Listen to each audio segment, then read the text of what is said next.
오늘의 일발장전 시작합니다. 일발장전의 두 기둥이죠. 최고의 주식 전문가 두 분 소개합니다. 김영민, 김준호, MBN 골드 매니저와 함께합니다. 안녕하십니까? 반갑습니다. 자, 트럼프 대통령 뭐 좋아하시는 분도 계시고 또 싫어하시는 분도 계시겠지만은 이 능수능란한 것 같아요. 네. 뭐 연애로 따지면 이 테크닉이 백단인 게 자, 간밤에 보셨죠. 소비자 신뢰 지수가 98. 크 난리를 쳐도 줬다 뺐다 하면서 소비자들은 오히려 소비 자신감은 충분했습니다. 이것 때문에 활짝 웃는 그런 증시였고요. 오늘도 훈풍이 기대됩니다. 영민 매니저, 오늘 일발 돌입하게 될 텐데 트럼프의 네. 이 뭐라고요? 인간 다루는 기술, 사회 다루는 기술, 뭐 테크닉은 인정해야 되겠어요? 뭐 그야말로 간밤에 미국 증시는 호재만발. 네. 뭐 좋은 뉴스들이 너무 많아가지고 이걸 좀 한꺼번에 이렇게 다 터뜨리지 말고 네. 좀 나눠서 네. 좀 나왔으면 어땠을까 싶을 정도로 일단 말씀드렸던 것처럼 이제 소비자 심리 지수. 지수가 전월 대비 12%가 넘게 이제 급등한 거. 이게 저는 가장 결정적이었다라고 봐요. 결국 관세에 대한 우려가 이제 완화가 됐기 때문에 유럽 이슈도 네. 똑같은 결이잖아요. 중국도 풀어주고. 네. 예. 이제 그런 흐름 때문에 이제 미국 증시가 이제 호재를 좀 띠면서 사실 뭐 테슬라도 7% 올랐고 뉴스케일 파워 같은 이런 원전주들도 막 15% 폭등을 했는데 네. 가장 또 세게 오른 종목은 또 제약바이오 종목 네. 중에 있었어요. 네. 그래서 저는 오늘 또 제약바이오 종목을 하나 소개를 좀 해드리려고 좋습니다. 하는데 이뮤논시아라고 하는 새내기주예요. 상장된 예. 지 이제 얼마 안 된 예. 이제 제약바이오 신약 개발, 면역 치료제를 이제 개발하는 기업이라고 이제 보시면 되겠습니다. 간밤에 뭐 이뮤논시아하고 아무 상관은 없는데요. 미국의 이뮨온이라고 하는 기업이 100% 폭등을 했죠. 상관은 없죠? 네, 아무 상관 없습니다. 네, 네. 상관은 없는데 이제 이뮨온도 면역 치료제와 백신 뭐 이런 것들을 이제 개발하는 기업이어서 신약 개발하는 뭐 사업 내용은 좀 비슷하다라고 이제 볼 수는 있을 것 같습니다. 네. 이뮨온시아는 5월 19일 날 이제 신규 상장된 종목이고 상장되기 전부터 유한양행이 투자한 회사다 이러면서 이제 네. 세간에 많이 좀 알려졌던 기업이죠. 특히 이제 유한양행이 미국의 이제 항체 신약 전문 기업 소렌토라고 하는 기업하고 합작을 해가지고 이제 설립한 기업이고요. 이 소렌토라는 기업은 유한양행이 지분을 100%다 예. 인수를 한 완전 자회사라고 보시면 되고 이뮨온시아 이번에 상장된 이뮨온시아는 유한양행이 67% 가까운 이제 지분을 보유하고 예. 있는 기업이다라고 보시면 되겠습니다. 그래서 사실 이뮨온시아가 어떤 이제 신약을 개발을 하는지가 이제 중요한데요. 항체 기반의 이제 면역 항암제를 전문적으로 개발하고 단클론 항체를 핵심 자산으로 이제 보유를 하고 있는 기업이에요. 소위 말해서 이제 여러분들 PD-1, PD-L1 이런 얘기 이제 많이 들어보셨을 텐데 네. 이 PD-L1을 표적으로 하는 IMC001 요게 이제 가장 핵심적인 파이프라인이고 CD47을 이제 표적으로 하는 IMC002 요것도 이제 파이프라인 중에 이제 핵심이라고 보시면 될 것 같아요. 그래서 그 중에서 저는 오늘 이제 IMC001 요 부분에 대해서 이제 좀 말씀을 좀 드리고 싶은데 이제 PD1하고 PD-L1 요 개념을 여러분들이 좀 알고 계시면 좋으실 것 같아요. 해야 되겠는데요? 네, 맞습니다. 이제 네. PD1, PD-L1 요게 이제 무슨 뜻이냐면 사실 암세포 표면에 붙어 있는 이제 단백질 PD-L1, PD-L2 같은 이제 단백질이 있는데 요게 굉장히 좀 무서운 놈이에요. 우리 몸속에는 이제 T세포, NK세포 이런 면역세포들이 네, 있잖아요. 그 T세포에는 PD-1이라는 단백질이 이제 붙어 있는데 요 PD-1이 암세포를 찾아가는 어떤 내비게이션의 역할을 한다라고 보시면 되거든요.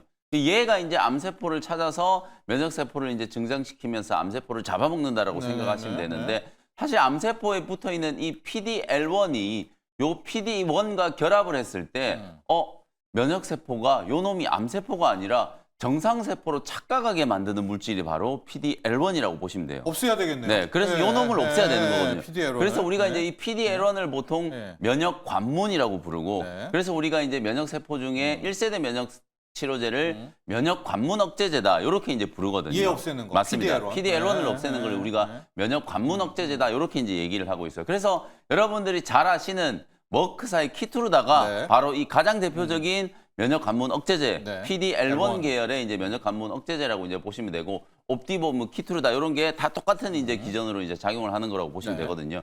그래서 이뮨온시아도 똑같은 이제 기전으로 작용하는 PD1과 PD-L1 요걸 이제 저해하는 면역 관문 억제제를 개발하고 있는 기업이 예. 바로 이제 이뮨온시아라고 생각을 하시면 될 것 같습니다.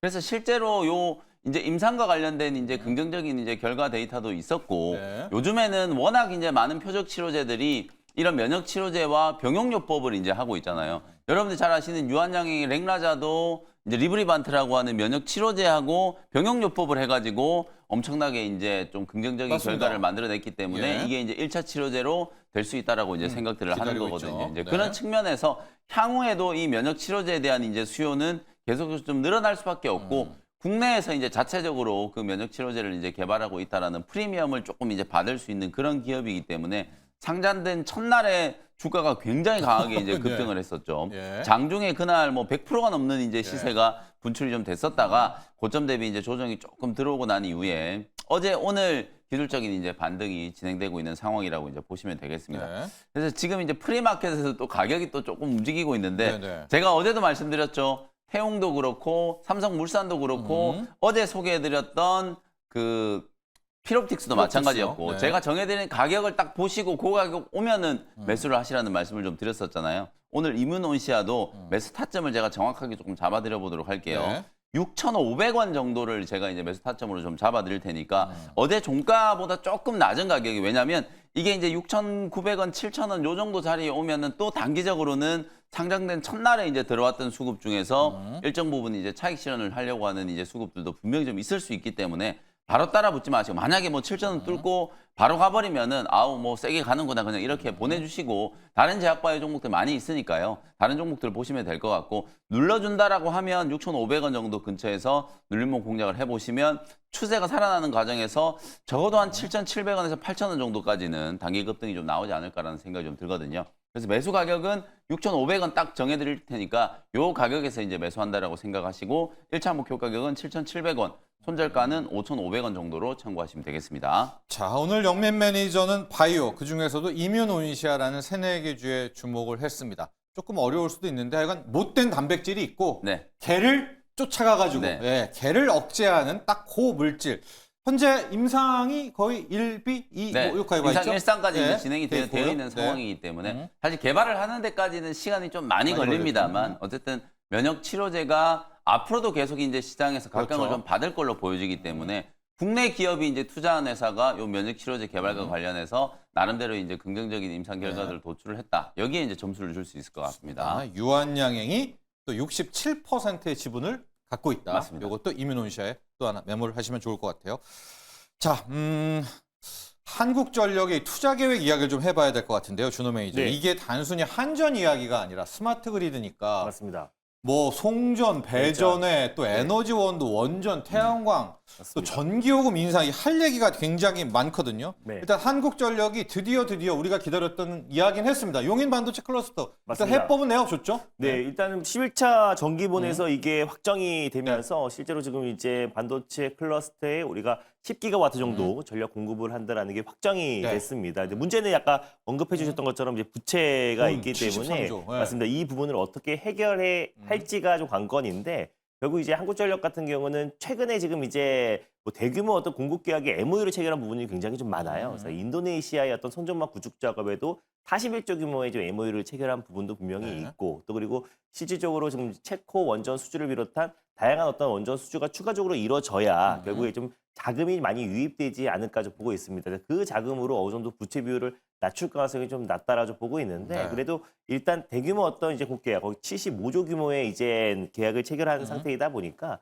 앞으로 또 이제 반도체 클러스터뿐만 아니라 다양한 어떤 사업이 진행될 가능성이 좀 높다라고 좀 보고 있습니다. 네. 근데 이제 결국 송전막 구축 작업과 또 그리고 이제 사실 용인뿐만 아니라 지방 소도시에 전부 다 해야죠. 맞습니다. 네. 전력이 지금 끊기거나 지금 이제 전력이 약한 곳이 굉장히 많다라고 해요. 그래서 앞으로 이 사업 자체가 계속해서 저는 확대될 가능성이 좀 높다라고 보고 있고요. 뭐 거기에 이제 플러스로 데이터 센터 건설 관련해서도 계속 이어진다고 했을 때는 네. 전력 수급이 더욱더 턱없이 부족해질 가능성이 높다라고 보고 있습니다. 그래서 이제 올해 어떤 이제 한전에 대한 어떤 매출 성장도 어느 정도 좀 기대가 되는 부분이다라고 좀 보고 있고 뭐 전반적으로 계속해서 그동안 MOU와 또 그리고 어느 정도 이제 최종 계약을 체결을 앞두고 있는 계약들이 하나 둘씩 성사가 돼야 이제 한전의 어떤 부채 한도 비율이 빠르게 좀 회복될 가능성이 좀 높다라고 좀 보고 있는데 전반적인 어떤 전력 기기와 또 송전만 또 그리고 이제 배전 변압기 또 전력 기기 업체들의 어떤 상승 흐름이 당분간 또 이어질 가능성이 좀 네. 높다라고 좀 보고 있는 게 이게 또 우리만의 문제가 아니라 지금 전 세계 글로벌 미국과 유럽 그리고 좀 중동 지금 이제 동남아시아 쪽에서도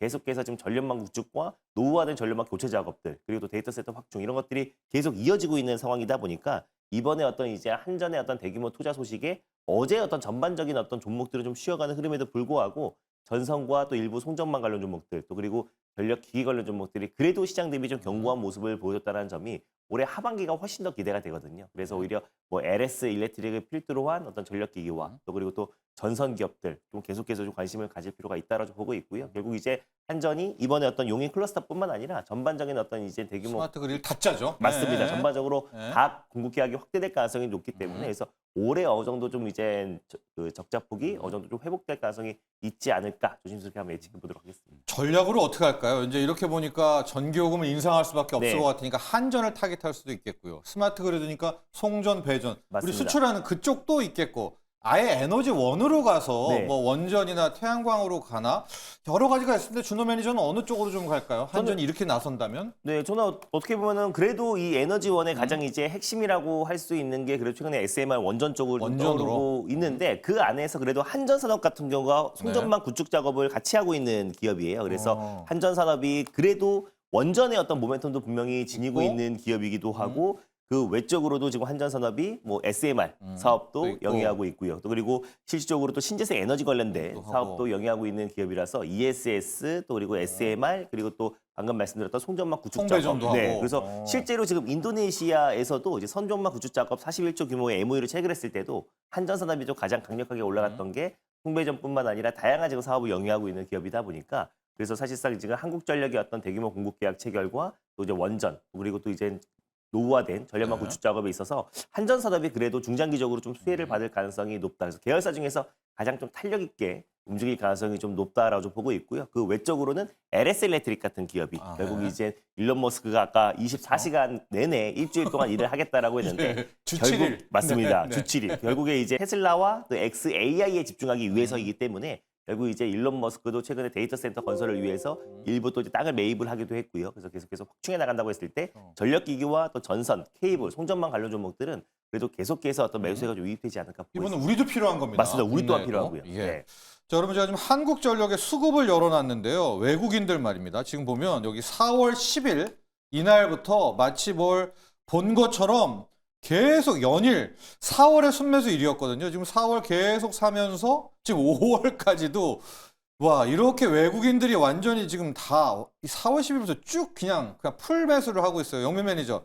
이게 이제 결국 에너지원이 중요하고 그렇죠. 뭐 한전도 전기요금 뭐 인상할 수밖에 없다 이런 것도 알고 투자 전략이 이제 물반 고기반 같기도 한데 네. 이럴 때 좀 잘 타깃을 해야 되는 거 아니겠습니까? 이게 이제 한국전력 예. 주가가 올라가는 건 말씀해 주신 것처럼 이제 전기요금 인상에 대한 이제 네. 그 이슈가 배팅. 이제 반영되는 거. 그리고 네. 원전 이슈도 분명히 또 네, 있잖아요. 그쵸. 한국전력은. 네. 코리아 원팀에 포함되어 있기 때문에 네. 이제 그런 부분들을 주목하면서 사실 4월, 5월에 상승률이 가장 좀 높았던 업종은 맞아요. 결국 원전이에요. 원전, 에너지. 현대건설과 두산에너빌리티, 한국전력 뭐 이런 기업들이 가장 강했기 때문에 한국전력도 이제 같은 결로 움직인다고 같다. 보시면 되고 네. 다만 어제 이게 한국전력이 송변전소 신설에 73조 원의 돈을 쓴다라는 거잖아요. 그러니까 결국 우리가 이렇게 생각해 보시면 돼요.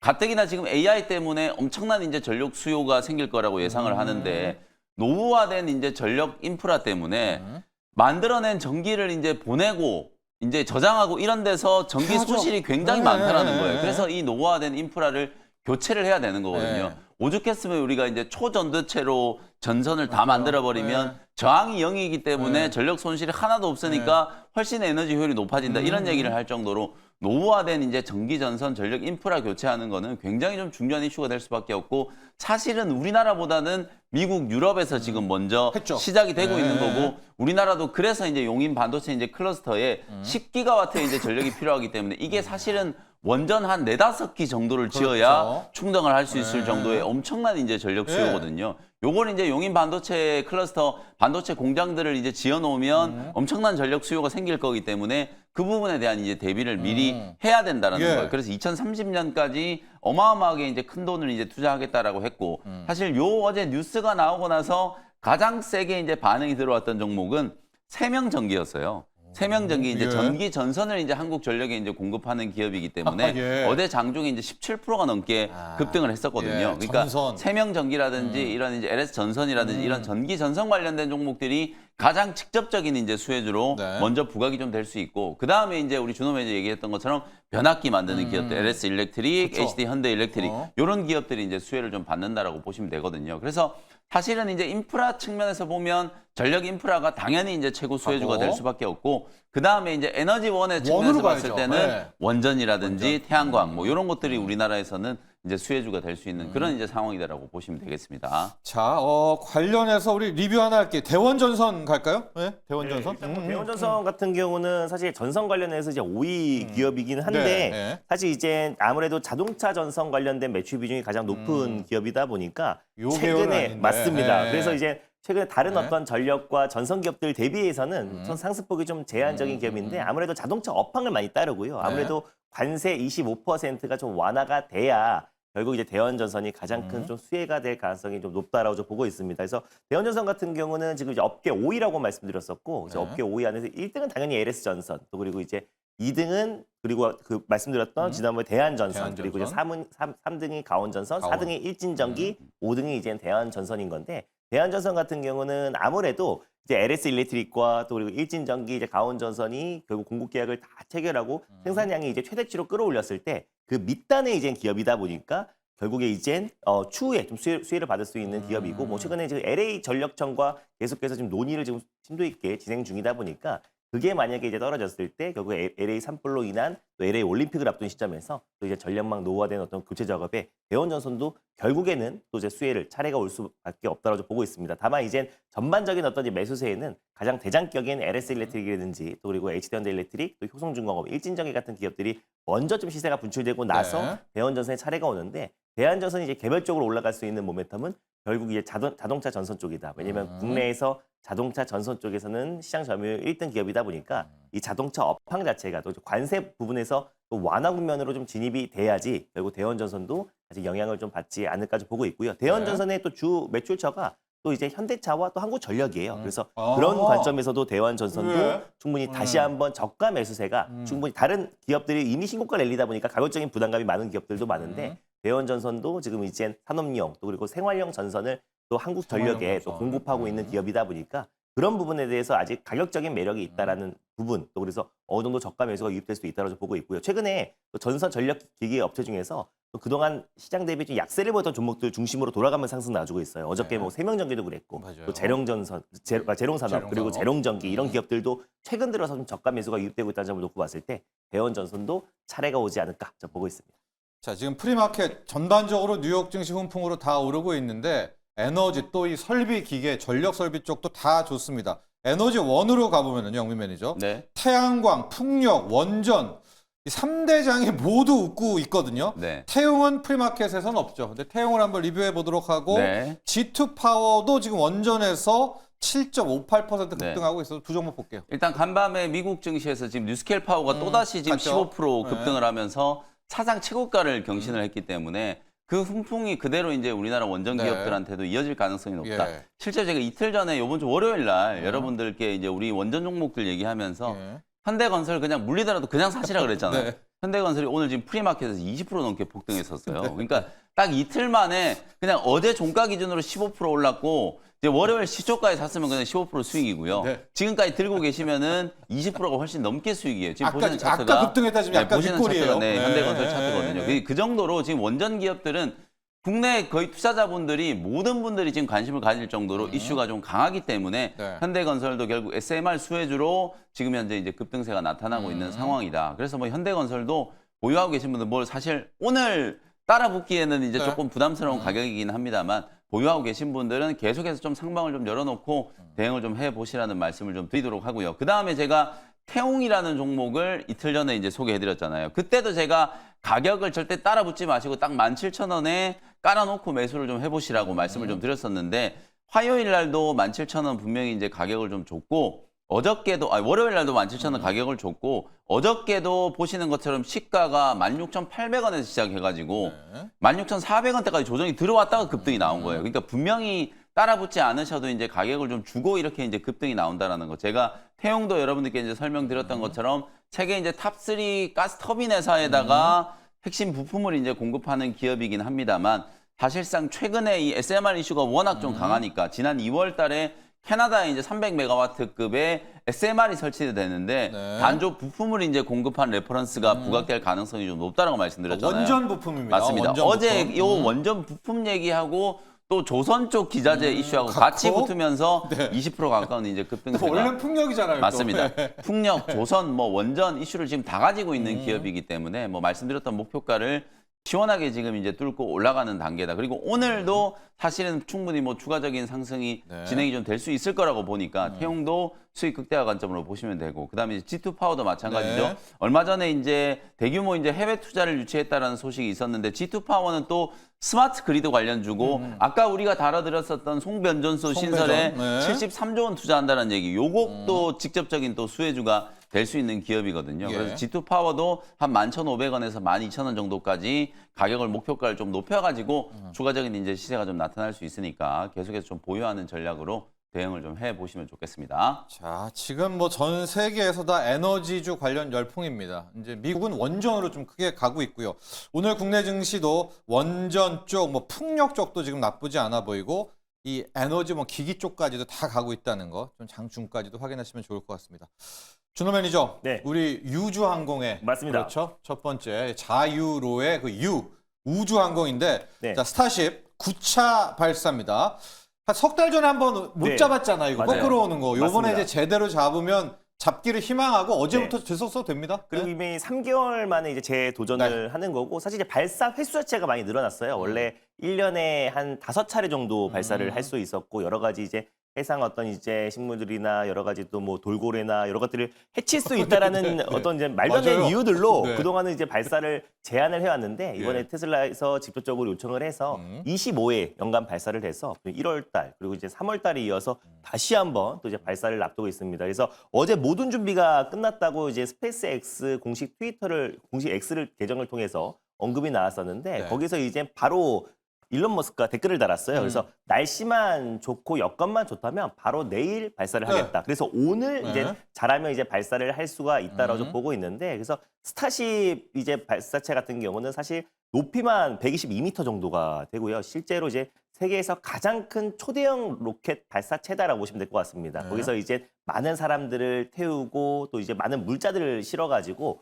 화성이나 이제 뭐 아니면 민간 우주 그 개발 관련해서 이제 만들었던 건데 결국에 이제 뭐 물자를 이동하고 사람을 이동시키는 어떤 대규모 이제 발사체다라고 보시면 될 것 같아요. 그래서 지난번에도 공중에서 좀 분해가 돼가지고 실패를 했었었는데 네. 이번에 이제 성공적으로 비행을 하고 그다음에 1단 추진체가 다시 한번 이제 재사용 또 다시 한번 복귀에 정확하게 또 이제 그 찌개팔에 정확히 안착을 한다고 했을 때는 네. 다시 한번 시장에서는 다시 한번 우주항공 또 그리고 또 사실 최근에 블루 오리진 같은 경우도 빠르게 지금 이제 일단 추진체 재사용 관련해서 똑같이 지금 발사를 하고 있는 상황이다 보니까 결국 우주항공 시대가 더욱더 빨라질 가능성이 높고 또 지금 정부 차원에서도 특히 이제 뭐 한국판 스타링크와 또 그리고 스페이스 X를 육성하겠다라고 좀 언급이 나왔었기 네. 때문에 최근에 뭐 이제 국방 또 그리고 또 이제 골든돔 그리고 또 여러 가지 우주항공과 또 결국에 우크라이나와 러시아의 어떤 이제 전쟁이 더욱더 확산 기로에 진입하면서 오히려 우주항공과 스타링크 또 위성통신에 대한 관심이 더욱더 높아질 수밖에 없는 시점이다라고 좀 보고 있습니다. 그래서 오늘 빠르면 우리 시간으로 오늘 밤 정도에 이제 발사가 시작되지 않을까 좀 네. 보고 있는데 일단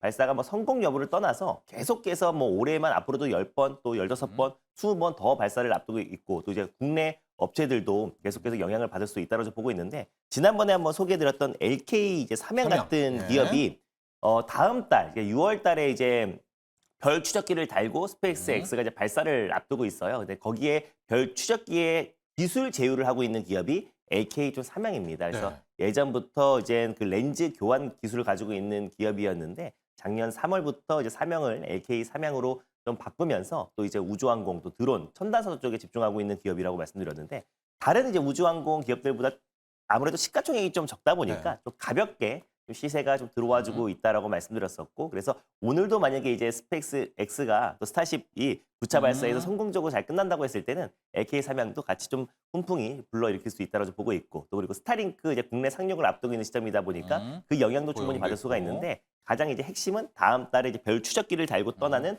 스타쉽 발사가 성공적으로 됐을 때 그 별 추적기에 기술 제휴를 하고 있는 LK 삼양이 영향을 받을 수 있다. 다만 실질적인 저는 수혜주는 그래도 뭐 캔코아 에로스페이스, 캔코아에로. 네, 그리고 또 네. 인텔리안 네, 테크, 이야기해 또 주시죠. 그리고 HVM 네. 이런 기업들이 사실은 스펙스 X와 좀 직접적인 영향이 있고요. 뭐 HVM 같은 경우는 첨단 금속을 공급하고 있고 캔코아 에로스페이스 같은 경우는 부품과 원소재를 공급하고 있는 기업이다 보니까 캔코아 에로스페이스와 또 실질적으로 아까 HVM 그리고 인텔리안 테크는 안테나를 공급하고 있는 기업이라서 요 세 기업이 그래도 우주 항공 또 그리고 위성통신, 저궤도 위성통신에서는 가장 핵심 기업이 아닌가라고 참고하셨으면 좋겠고 LK 삼양은 약간 탄력도 면에서 네, 좀 가볍게 리뷰 종목이기도 움직이는 하고. 기업이다라고 보시면 좋을 것 같습니다. 자, 여러분 일론 머스크, 자 스페이스X가 발사체를 연간 25회를 쐈다가 잡고 네, 쐈다가 맞습니다. 잡고 이게 이제 재발사를 하니까 돈이 안 들어서 네, 맞아요. 무려 25회나 합니다. 부럽기만 한데 자 관련 연관주들 잘 이야기해 주세요. 캔코아도 이야기해 줬고요. 안테나의 인텔리안 테크도 이야기해 줬고요. LK 삼양은 또 주 네. 종목이기도 하고 HVM까지. 자, 은민 매니저 네. 이 외에 또 하늘을 나는 쪽이 지금 어제에 이어서 네. 미사일도 그렇고 네. 다 갑니다. 뭐 있습니까? 종목? 요번에 사실 이제 좀 이슈가 되는 사실 지난 8차 때도 음. 로켓 발사 자체는 성공했어요. 네. 근데 이제 이게 못 로켓을 잡았죠. 회수하는 네. 거 그걸 이제 못 해가지고 네. 약간 이제 좀 노이즈가 좀 있었는데 요번에 이제 회수까지 완벽하게 된다. 아까 뭐 돌고래 얘기해 주셨는데 네. 돌고래 중요하죠. 이제 바다에 사는 우리 이쁜 돌고래 죽으면 안 되잖아요. 왜 네. 그러냐면 이게 로켓 발사하고 발사체를 바다로 떨어뜨리기 때문에 맞아요. 이게 맞아서 죽을 맞아요. 수도 있잖아요. 네. 이제 그런 부분들을 이제 회수를 딱 해버리면 그런 위험이 전혀 없으니까. 그리고 이제 말씀하셨던 중요한 게 그걸 회수해서 재사용을 하기 때문에 25회. 네, 비용적인 네. 측면에서 굉장한 이제 효과가 있는 거죠. 그리고 이번에 좀 주목되는 거는 사실 트럼프 대통령이 이미 지난주에 네. 골든돔 이슈가 있었잖아요. 그거랑 지금 스타쉽 발사가 같이 겹치니까 우주항공 관련된 종목들이 더 시세가 강하게 움직인다라고 이제 보시면 될 것 같거든요. 특히 또 이번에는 스타쉽에다가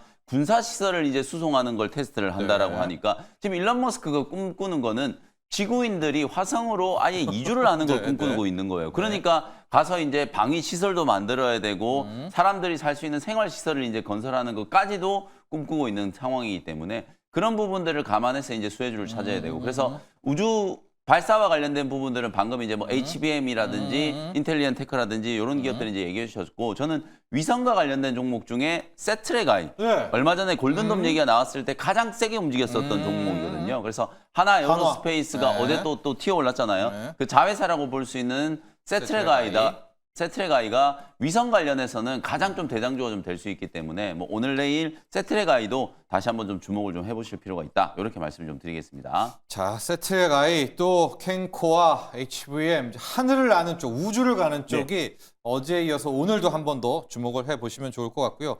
자, 현재 시각 프리마켓 특징주를 좀 보도록 하겠습니다. 오늘은 뭐 뉴욕 증시 때문에 다 움직이곤 있는데 두 종목을 골라봤습니다. 두산이라는 종목이 있고요. YG 플러스가 있습니다. 자, 준호 매니저 YG 플러스 가보도록 할게요.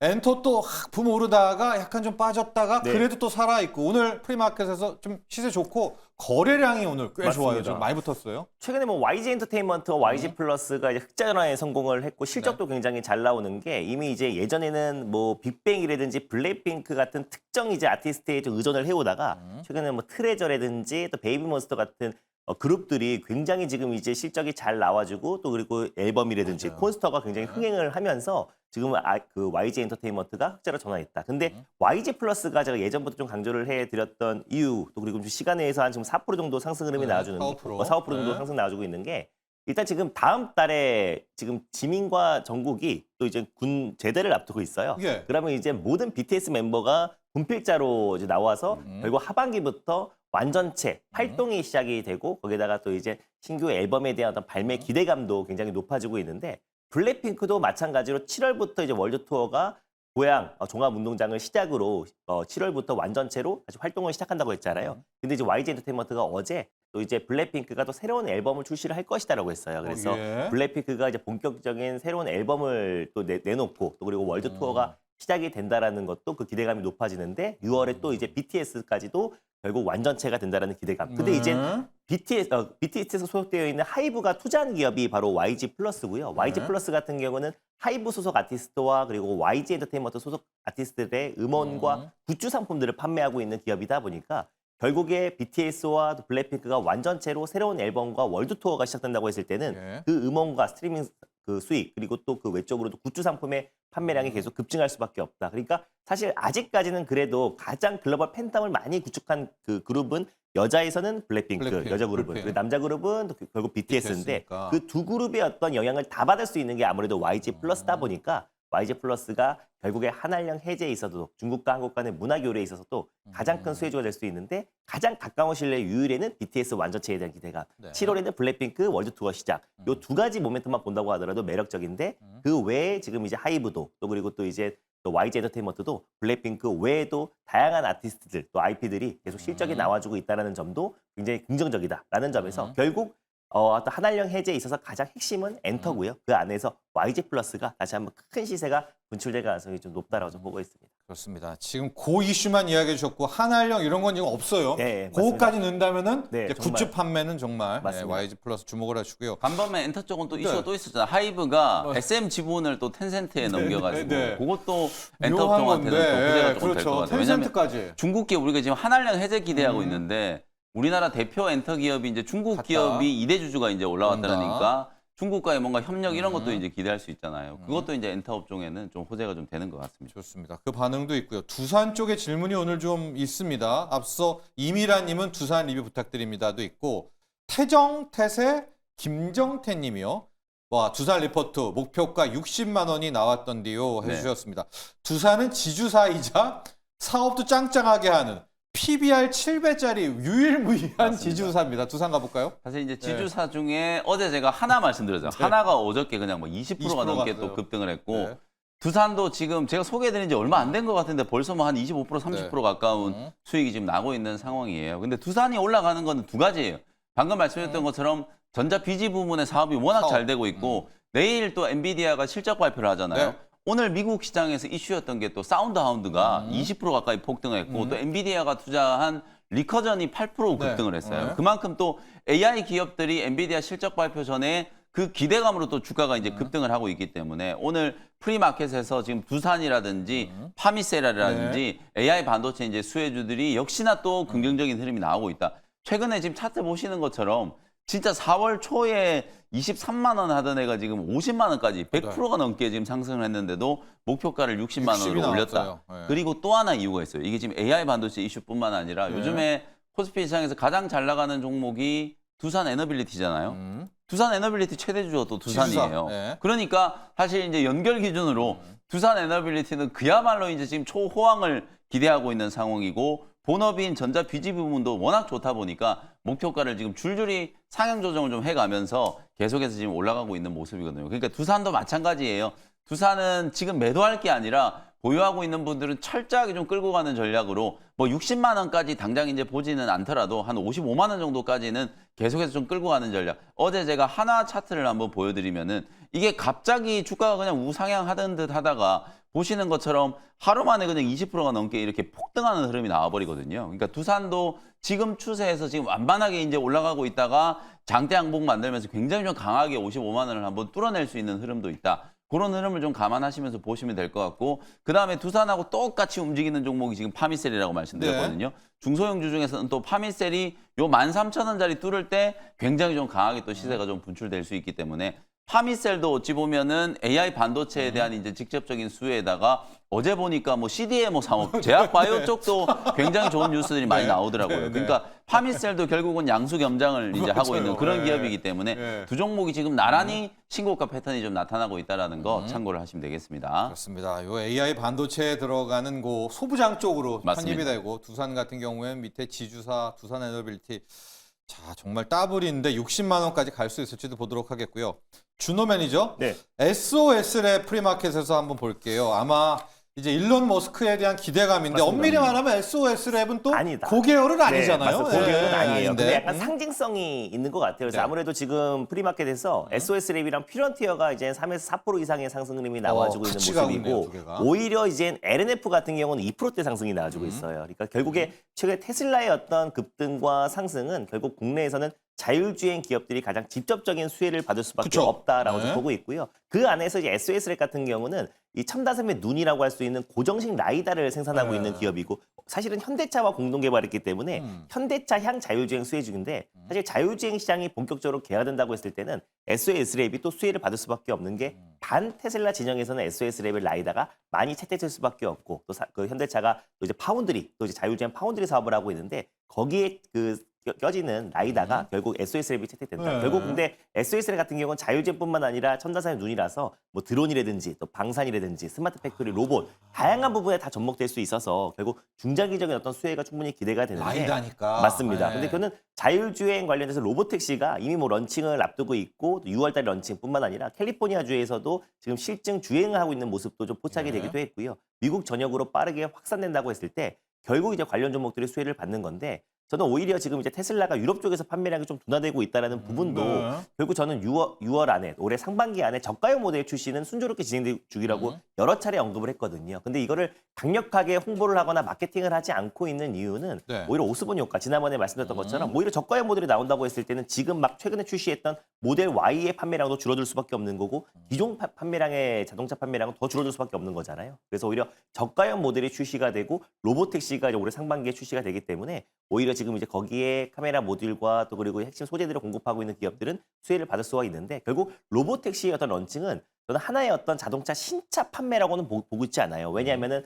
어떤 미래 모빌리티의 어떤 패러다임을 전환시키는 거고 마치 2007년도에 스티븐 잡스가 애플, 아이폰을 처음 내놨듯이 예. 결국 미래 모빌리티의 어떤 혁신과 패러다임의 대전환을 알릴 수 있는 하나의 사건이다라고 보고 있습니다. 그래서 오히려 지금 뭐 SOS랩과 퓨런티어와 뭐 스마트 레이더 시스템, 또 폴라리스 오피스 같은 대표적인 자율주행 기업들이 좀 상승 흐름이 나와주고 있지만 오히려 지금도 가격적인 매력이 저는 충분하다라고 보고 있고요. 그 안에서 이제 가장 상징적인 기업은 SOS랩인데 테슬라만 놓고 봤을 때는 사실 퓨런티어가 퓨런티어죠. 대장이라고 말씀드렸기 때문에 퓨런티어는 여전히 가격적인 매력도 있다라는 거 참고하셨으면 좋겠습니다. 자, 6월이 되면 이제 테슬라의 자율주행차가 텍사스 오스틴 쪽, 텍사스에서 이제 달린다고 합니다. 네. 그때를 대비해서도 이제 막 벌써부터 준비하실 텐데 네. 퓨런티어는 테슬라, 현대차를 믿는다면 SOS랩, 그리고 라이다. 큰 어떤 이제 첨단 산업의 눈으로 봤을 때는 SOS랩. SOS랩, 라이다라는 거 기억을 하시면 될 것 같고요. 바이오를 한번 정리해 보도록 하겠습니다. 우리가 영민 매니저 바이오에 지금 좀 소홀해요. 근데 지금 어제 ABL 바이오를 보면 또 이런 게 바이오 투자의 매력이 아닌가 싶기도 하죠. 그냥 한 방에 판을 끝내버리니까. ABL 바이오 가볼까요? 네? 5월 내내 바이오가 부진했는데 저는 끊임없이 여러분들께 네. 바이오 종목을 소개를 해드렸어요. ABL 바이오, 올릭스, 코롱, 티슈진 어제 이 종목들이 어제 다 급등을 했죠. ABL 바이오부터 리뷰를 좀 해드리면 사실 어제 코스닥 시장을 그냥 ABL 바이오가 살렸다라고 네. 해도 과언이 아닐 정도로 어저께 차장 최고가를 다시 뚫으면서 장중에 20%가 훨씬 넘는 급등세가 이제 연출이 좀 되면서 네. 다른 제약 바이오 종목들이 거의 다 ABL 바이오 시세만 보고 쫓아가는 그런 분위기였거든요. 그 정도로 이제 강력한 이제 수급이 좀 들어왔는데 ABL 바이오가 왜 올랐느냐? 일단 최근에 가장 결정적으로 GSK 쪽으로 네. 4조 1천억 원 정도 규모 기술 이전 계약을 체결을 했고 계약금 740억 원 정도를 이미 수령을 했고 초기 마일스톤 한 700억 원 이상도 연내에 이제 수령할 가능성이 높다. 그러면 작년에 ABL 바이오가 1,400억 정도 3자 배정 유증을 통해서 우리 이제 4천억 원 정도까지 자금 이제 확충을 할 수 있다라고 이제 얘기를 했는데 그게 실제로 약속이 지켜지고 있는 모습이 나타나고 있잖아요. 그러니까 오히려 지금 ABL 바이오 같은 이런 플랫폼 기업 사실은 알테오젠이나 리가켐에 비해서는 좀 후발주자였는데도 불구하고 지금은 대장주 역할을 하고 있고 어저께 장중에 시총이 4조 원을 넘어갔어요. 어마어마한 이제 상승세가 나타나고 있고 그리고 이제 또 하나 보면은 이제 요번 주 후반에 미국의 이제 아스코가 이제 개막을 하는데 ABL 바이오가 또 엄청난 걸 하나 선보일 거예요. ABL 바이오가 유한양행하고 지금 차세대 이중기전의 면역치료제를 개발하고 있어요. 제가 아까 면역관문 억제제 말씀드렸잖아요. PD1, PDL1 이런 이제 면역관문 억제제에 대해서 말씀드렸는데 요것도 사실 ABL 바이오는 좀 뛰어넘고 싶다. 아까 제가 말씀드렸던 것처럼 면역치료제하고 표적치료제를 병용하는 게 요즘에 유행이라 그랬잖아요. 근데 이것도 귀찮다. 우리는 한 방에 다 해버리겠다. 그게 이제 이중항체 ADC, 이중항체 면역치료제. ABL 바이오가 이제 지금 본격적으로 추진하려고 하는 신사업이거든요. 대표적으로 이제 EGFR, 고형암 중에 가장 좀 전형적인 또 단백질 변이가 이제 EGFR인데 요 EGFR에 표적으로 하면서 4-1BB라고 하는 거. 이 4-1BB는 우리 몸속에 있는 T세포와 NK세포를 자연적으로 증강시키는 거예요. 그러니까 면역 관문이고 뭐고 필요 없고 그냥 암세포를 바로 사멸시키는 N세포와 NK세포와 T세포를 증식시키는 물질을 바로 이제 개발을 해가지고 요거 두 개를 연결시켜가지고 면역 항암제를 개발하고 있는데 그게 유한양행하고 지금 공동 개발하고 있는 YH32364예요. 네. 요게 이제 아스코에서 포스터 공개가 좀 될 거거든요. 그 부분에 대한 이제 기대감도 주가에 이제 반영이 좀 되고 있다라고 보시면 될 것 같습니다. 그 정도로 지금 ABL 바이오는 여러 미래 사업에 대한 이제 기대감 거기에다가 자본 확충에 대한 이제 부분들까지도 불확실성이 완전히 좀 해소가 좀 되어 있는 단계이기 때문에 ABL 바이오를 중심으로 그리고 이제 리가캠이라든지 알테오젠 이런 기업들도 당연히 같이 주목을 받을 수가 있기 때문에 이번 주 후반까지는 업종별로 보면 또 제약바이오 업종에 대한 이제 아스코. 비중 확대 전략이 확실히 좀 유효하지 않을까 이렇게 의견을 좀 드리겠습니다. 자, ABL 바이오까지도 봤습니다. 자, 이제 네. 준호 매니저의 일발로 향해야 맞습니다. 될 것 같습니다. 오늘 훈풍입니다. 어디로 갈까요? 오히려 내일 이제 엔비디아 이제 실적 발표와 컨콜에서 오히려 로봇이 좀 주목을 받을 수가 있고요. 뭐 CES 행사에서 사실상 젠수상 CEO가 이 로봇, 특히 그 안에서 휴머노이드 로봇 시장만 결국 지금 이제 50조 달러, 우리 돈으로 지금 6경 8,800조입니다. 예. 그러니까 사실 미국의 부채가 4경 9천조다 보니까 36조 달러. 사실상 이 네. 로봇 시장 안에서도 그 휴머노이드 로봇 시장만 미국이 꽉 잡는다면 부채를 갚고도 남아요. 그러니까 지금 최근에 트럼프도 결국 이제 관세는 영원하지 않을 거라는 걸 알고 있기 때문에 본능적으로 알고 있기 때문에 결국 지금 뭐 애플이나 지금 다양한 빅테크 기업들 또 글로벌 테크 기업들을 다 미국에서 좀 생산을 시키려고 하는 것도 그런 이유고 결국에는 뒤로는 중국과 미국 간의 첨단 산업의 패권 전쟁이라는 말씀드렸던 것도 바로 이런 부분입니다. 그래서 제가 로봇주 한 종목을 가져왔는데 네. 저도 오늘 마찬가지로 신규 상장주인 나우 로보틱스라는 기업을 오늘 탑픽 종목으로 예. 들고 와봤습니다. 산업용 로봇이랑 이 자동화 솔루션을 개발하고 스마트 팩토리 솔루션을 공급하고 있는 기업이라고 보시면은 조금 더 이해하기 편할 텐데 예. 결국 이제 최근에 이제 상장한 지 얼마 안 됐어요. 그래서 5월 8일 이번 달에 상장을 예. 했고 기술 특례로 상장한 기업이에요. 그래서 결국 기술 특례로 상장한 기업들은 이제 기술력이 입증된 기업인데 결국 이제 첨단 산업의 어떤 태동기 안에서는 결국 실적으로 말해주는 게 아니라 결국 기술력을 거의 어떤 앞으로의 주가 상승을 다 말을 해준다라고 보시면 될 것 같습니다. 그래서 제조업체 대상으로 결국 스마트 팩토리 솔루션을 공급하고 있는 기업이고 뭐 산업용 로봇뿐만 아니라 스마트 팩토리 그리고 로봇 제어 기술을 가지고 있는 기업인데 산업용 로봇 쪽에 이제 매출 비중이 한 48% 정도가 되고요. 자동화 솔루션, 스마트 팩토리 쪽으로 한 41%의 매출 비중을 차지한다. 그래서 뭐 반도체뿐만 아니라 뭐 자동차 그리고 또 전자 다양한 산업에 확대 적용이 가능하고 주력 매출처는 현대모비스라든지 그리고 서진 오토모티브 그리고 예. 인지 컨트롤스 같은 레퍼런스를 보유하고 있는데 이 부분이 앞으로 이제 글로벌 기업들에도 확대될 가능성이 굉장히 높다라고 보고 있습니다. 그리고 국내 유일하게 고중량 가반 하중 이게 이제 가반 하중이 뭐냐면 로봇이 들어올릴 수 있는 최대 무게예요. 이게 고중량 가방 하중 라인업을 가지고 있기 때문에 다양한 산업으로 확대 적용하는데 기존의 어떤 다른 어떤 경쟁사들은 어떤 이제 로봇을 HW 하드웨어 기술을 통해서 최종 수요자에게 공급하는 방식이었는데 네. 지금 이제 나우로보틱스 같은 경우는 소프트웨어와 하드웨어를 통합 솔루션 방식으로 턴키 방식으로 공급 체계로 빠르게 공급하고 있기 때문에 지금 앞으로 이제 공급사들이 계속 확대되고 있다. 그래서 매출 성장이 빠르게 급증하고 있는데 현재 공장으로는 턱없이 부족해요. 현재 공장이 500평 규모로 연간 280억 정도를 생산하기 때문에 계속 지금 이제 기존 공장을 지금 확대 증설을 하고 있고요. 그래서 올해까지 기존보다 4배 가까이 캐파 증설을 하고 있고 또 그리고 상장하자마자 그 공모 자금으로 또 이제 인천 또 이제 남동공단에 한 80억 규모의 또 그 땅을 매입해서요. 예. 이 공장을 지금 이제 짓기 시작했습니다. 그래서 빠르면 내년 상반기에 완공을 해서 바로 지금 그 착공에 들어갔다라고 보시면 될 것 같고요. 그리고 또 2028년도에는 대규모 신공장을 건립을 추진을 하고 있으면서 어떤 이제 로봇 신공장을 로봇 전 라인업을 포괄하는 통합형 어떤 캠퍼스 형태로 복합 캠퍼스 형태로 설계를 한다라고 했기 때문에 지금 이제 상장과 동시에 빠르게 어떤 기존 공장들을 계속 증설하고 있고 또 신규 공장 관련된 또 이제 땅을 또 매입하기 시작했고 또 그리고 2028년도 또 새로운 어떤 신공장 건설 계획을 추진하고 있는 상태이기 때문에 그만큼 밀려든 어떤 수주를 대비해서 계속해서 지금 빠르게 캐파를 증설하고 있다는 걸 봤을 때 나우로보틱스 같은 경우는 앞으로도 뭐 추가적인 상승 여력이 남아있다라고 보고 있고요. 네. 또 엔비디아에서 실적 발표도 컨컬에서 결국에 로봇과 또 그리고 AI 생태계의 어떤 선도하는 엔비디아가 또 강력하게 로봇 관련된 정책을 얘기해 준다고 했을 때 로봇 섹터의 어떤 투심도 빠르게 회복될 수 있다는 점에서 나우로보틱스를 오늘 탑픽 종목으로 들고 와봤습니다. 자, 오늘 준호 매니저는 나우 로보틱스로 향했습니다. 보통 이 로봇 솔루션 업체는 솔루션만 하는데 네. 지금 이 회사는 보니까 그 시스템 솔루션도 하고 맞습니다. 본인이 로봇도 직접 하드웨어도 공급하고 예, 있고 하드웨어까지도 네, 공급하는 거 두 개를 다 할 줄 안다는 거를 장점으로 꼽아주셨고요. 내일 이제 실적 발표 후 컨콜에서 네. 젠슨 왕이 로봇이란 말을 입에 네. 올릴지 올릴 가능성이 좀 굉장히 높다. 굉장히 보고 높다. 있습니다. 예, 가격 전략 볼까요? 네, 가격 전략 같은 경우는 전일 종가 27,950원을 일단 매수가로 한번 잡아보도록 하겠고요. 그리고 이제 목표가는 33,500원 라인 때 직전 고점 돌파를 한번 봐보도록 하겠고 손절 라인 때는 23,800원 말씀드려보도록 하겠습니다. 자, 여러분 조금 전에 스페이스X의 스타쉽이 일단 발사가 됐다라고 합니다. 향후 어떻게 또 흐름 진행되는지도 계속해서 저희가 전해드리도록 하겠습니다. 두 분의 전문가 여기서 보내드리도록 하죠. 오늘 감사합니다. 고맙습니다.